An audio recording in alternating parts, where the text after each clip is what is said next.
Olson here. Welcome to a very special episode of Willow's Vintage Homestead. This is not a homestead. This is not my beautiful house. This is Hammond Castle in Gloucester, Massachusetts. I'm traveling. Pretty cool, huh?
This is the inner courtyard, reflecting pool. I mean, this place is huge. It's amazing.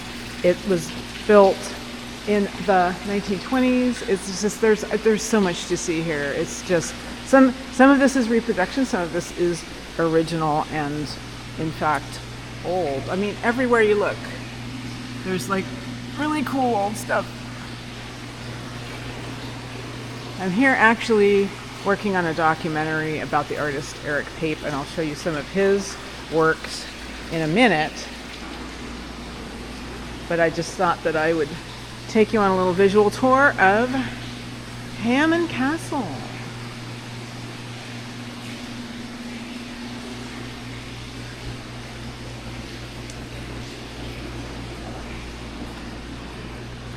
We go into the Great Hall.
So many interesting little spaces with little narrow staircases. just goes on and on. So we were working on trying to get them to talk about it.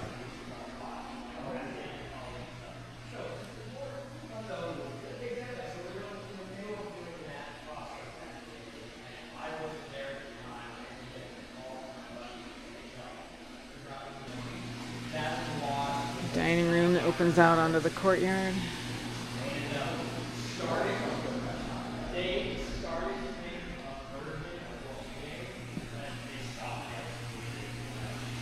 And around corners, library.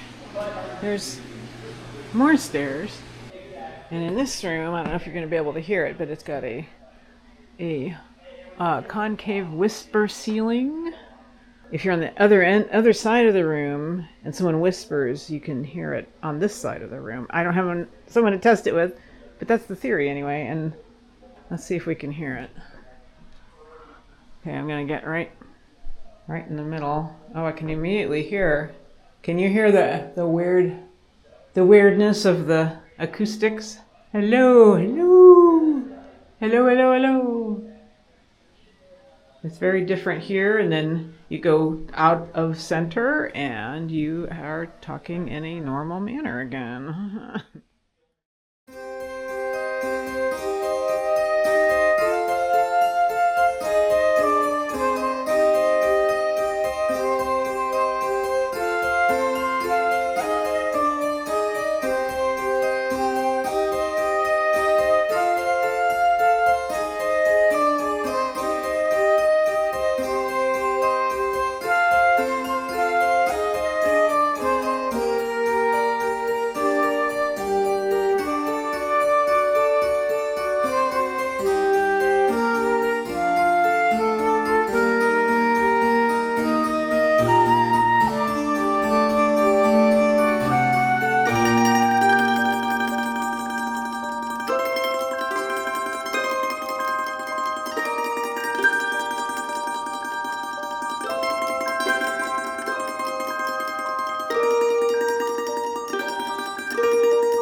Here's the early American bedroom, themed to be such.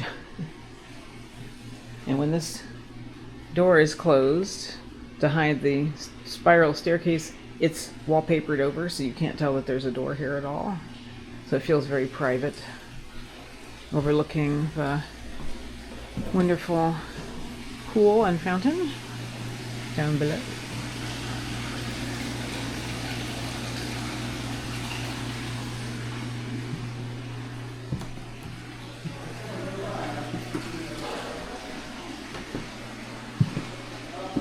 There's another bedroom. This was the second phase of the castle, the residence wing. And this one is the medieval style bedroom, so it's much darker. Gothic windows and such. And this also overlooks the courtyard and fountain.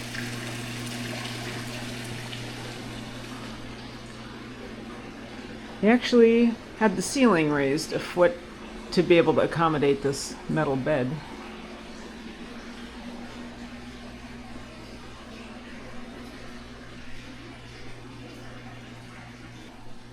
Nice little writing desk and a little reading bench. Very cool.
part of the staff of Hammond Castle. Tell me about this amazing place. When was it built? Hammond Castle was built between the years of roughly 1926 and 1929 by a famous inventor of the 20th century, John Hayes Hammond Jr. Yes, this guy who built this giant, massive castle and collected these artifacts from as far back as the 2nd century that we know of. Also one of the greatest unheard of inventors of the 20th century, too. A dense guy, to say the least. Very cool. What is your favorite part of the castle? Oh, there's too many parts. You can't ask me that. My favorite part of the castle, I like the invention room a lot. I like a lot of what Hammond does with a lot of early music patents in the 20th century. We're working on deciphering some patents for pianos. Hammond, of course, makes a giant organ. Now, you might say, did Hammond invent the Hammond organ? The answer is no, actually. That was a different guy. But ironic. One of my favorite parts of the castle is the giant pipe organ, which you can see some pipes over there. Look at those pipes. Massive 8,000 plus pipe organ instrument that Hammond builds and basically turns a building into an instrument. It's amazing stuff. Very cool. Shall we see the invention room? Oh, well. The invention room is currently under some construction right now. That's going to be opening up at the start of May, late April. We're going to be opening that up to the public. But I was in there a minute ago. Okay, we're going to go. This is a little bare bones right now because we've been focusing a lot on that. It is really cold in here. This is mid-prep for the invention room, which talks about Hammond's inventions. Cool. At this point, we have around like 551 patents that Hammond developed over the years. That is my favorite patent. The dynamic multiplier. Technically, what? A collection of many patents. It multiplies dynamically. What does it do? What does that mean? No, what does it really do, though? So basically, you're looking at Hammond's giant sound system. Now, this was originally invented for the purpose of, well, we think the organ, but it serves as much more than that. It's this building-wide sound channel switching system, which, of course, will different sound for different places in the castle. So the balcony, Hammond's phonograph system. By the way, he collected a ton of records as well. We'll talk about that. This was the organ pickup, a tape recorder for Hammond's many recordings of the organ that he does. So he played the organ and recorded the organ. Yeah. So it's just all organs all the time. All organs all the time. You can see Hammond using it over here in this photo. Hammond's using it to play one of his records, because Hammond is also this massive audiophile, super into collecting records, listening to music. This dude was all music all the time, right? I'm just like, there's this giant wall, and then there's a record player. It's like, really, you need all that? And we can see that record player right over there, actually. But, but Hammond was concerned with tonal fidelity with his records. RCA and Columbia would both send him test pressings of records, and he would approve them for... See, that's fascinating stuff. I mean, the stuff no one's... I've never heard of any of this. That's the thing. He's the greatest inventor of all time that no one's ever heard of. What is that thing? This is one of the first... Hammond does this thing where he starts talking about and patenting things years before they actually happen. Now, magnetic tape. What do we know that magnetic tape is used for? VHS, cassette, audio, that sort of stuff. Hammond seems to have a patent for the idea of recording stuff onto magnetic tape before it is mentioned. Now, the official patent gets granted to someone in Germany. This patent is thought of even before that. This is Hammond thinking of a concept that we used to with television, sound, radio, years before it happened. When talking about television, Hammond invents this patent for a television talking about a cathode ray tube years before the Farnsworth model that we know, or around the same time that it's coming out. So, Hammond is just the definition of ahead of his time. Amazing. Yeah, Staging. we're not ready. This no, and very it's lucky fine, we just actually cleaned this up this morning. Well, and again, this is fine because I've shown some museum craft behind the scenes stuff on my channel before, so This is our new exhibit talking about just records. Again, with the concept of Hammond being a massive audiophile, Hammond is just always collecting, listening to music. It's a huge part of his life, and we kind of knew we had this collection for a while, and we didn't really get to it until a couple of years ago because it was a massive thing. It was sitting up in this alcove in the castle where we thought it was a collection of sheet music. Turns out it was over 1,600 vinyl and shellac records in Hammond's collection. Oh, man. And what we wanted to do was showcase things like the highlights, the weird stuff, the wacky stuff, talk about Hammond what he liked. Yeah. Oh my god. Oh yeah, we also have a bunch of albums that were recorded at the castle. Christmas at the castle. Mostly organ music. This record is very special, and actually, like this week at the castle, we've uncovered a lot of information about it. That contains, as far as we know, currently the only recording of the test of a piano that Hammond helped worked on, the Neo Beckstein piano. This was an aluminum disc that you'd walk into a booth and you'd record your own thing on the disc and walk out with an aluminum blank. Oh, Virgil Fox. Virgil Fox. He's an interesting character and has a huge stake in Hammond Castle. Oh, does he? Recorded a lot of albums here and also briefly owned the castle. Oh, really? Okay, now that's interesting. Yeah, he was super famous, apparently.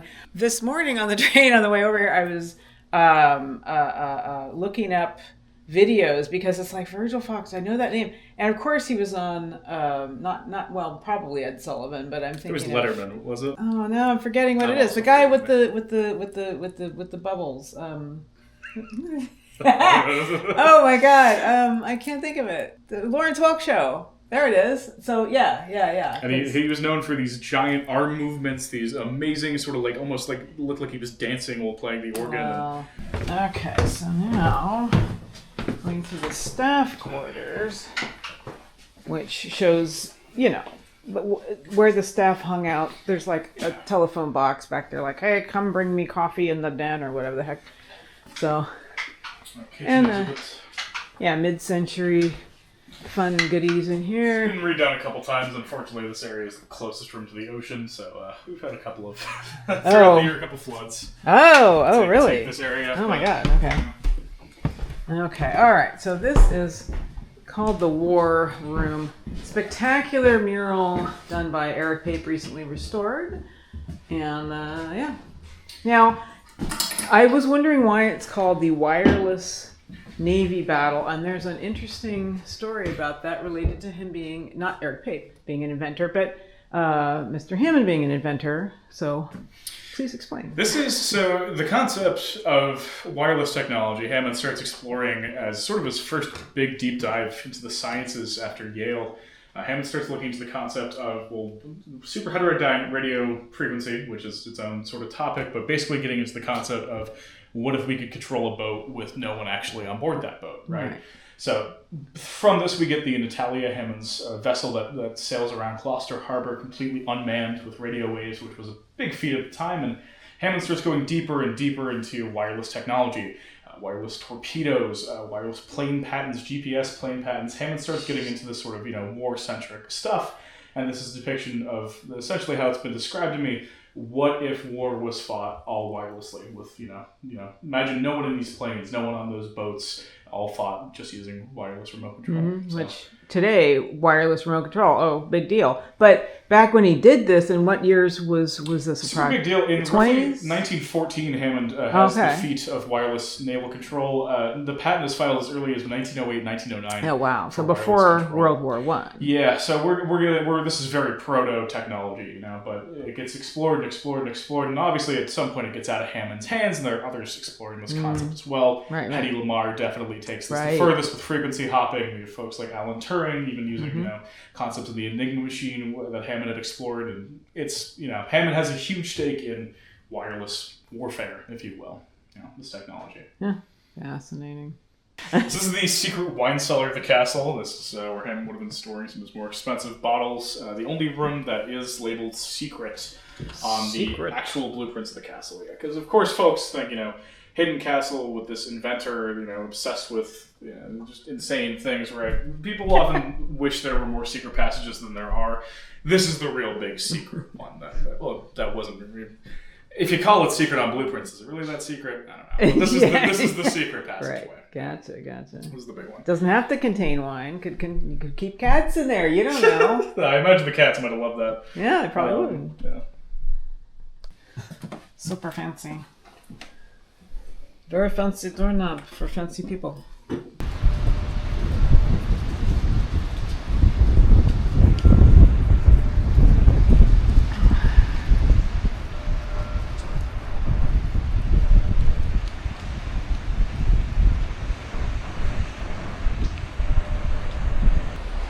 Well, sadly my time here on Cape Ann and at Hammond Castle are over for now.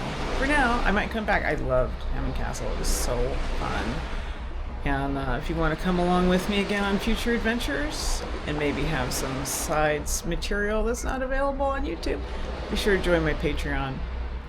And that's it for now, and I'll hopefully see you again next time. Thanks. Bye.